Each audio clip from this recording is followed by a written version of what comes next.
भारत की शराब इंडस्ट्री में एक ऐसा नाम जिससे सालों तक मास ब्रांड के तौर पर देखा जाता था, लेकिन अब वही कंपनी निवेशकों के लिए तेजी से ग्रोथ स्टोरी बनती जा रही है।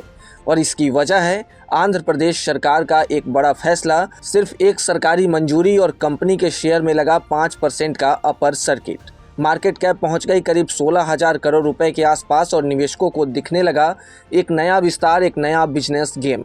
हम बात कर रहे हैं अलाइंड ब्लेंडर्स एंड डिस्टिलर्स की, जिसे आप इसके मशहूर ब्रांड ऑफिसर चॉइस के जरिए अच्छी तरह जानते होंगे। दरअसल कंपनी को आंध्र प्रदेश के डिस्टिलरी और ब्रेवरी विभाग की तरफ से एक बड़ा रेगुलेटरी ग्रीन सिग्नल मिला है।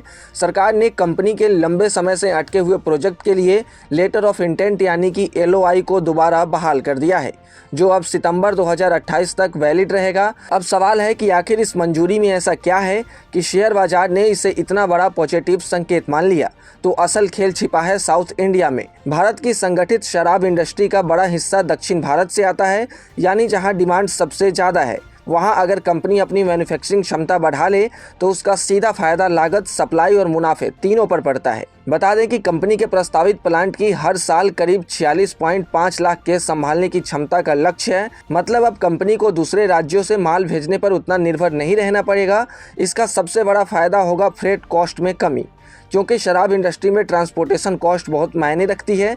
अगर प्रोडक्शन डिमांड सेंटर के करीब हो तो डिलीवरी तेज होती है, खर्च घटता है और कंपनी ज़्यादा आक्रामक प्राइसिंग कर सकती है। यानी एक तरफ लागत कम होगी, दूसरी तरफ मार्केट पर पकड़ मजबूत होगी।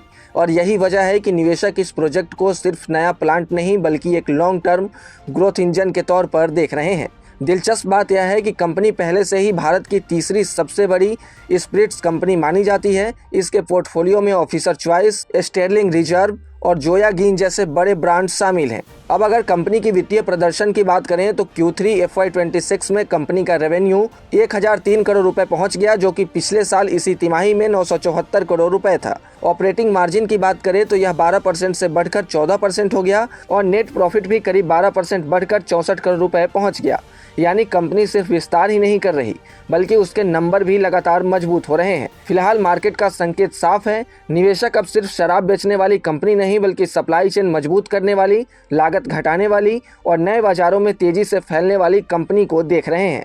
लेकिन अब देखना दिलचस्प होगा कि आंध्र प्रदेश का यह प्रोजेक्ट आने वाले वर्षों में कंपनी को कितना बड़ा फायदा दे पाता है और इससे कंपनी कितना मुनाफा कमा पाती है। आपको क्या लगता है? कमेंट सेक्शन में ज़रूर बताएं और ऐसे ही तमाम अपडेट्स और शेयर मार्केट से जुड़ी तमाम जानकारी के लिए बने रहें गुड रिटर्न्स डिजिटल के साथ।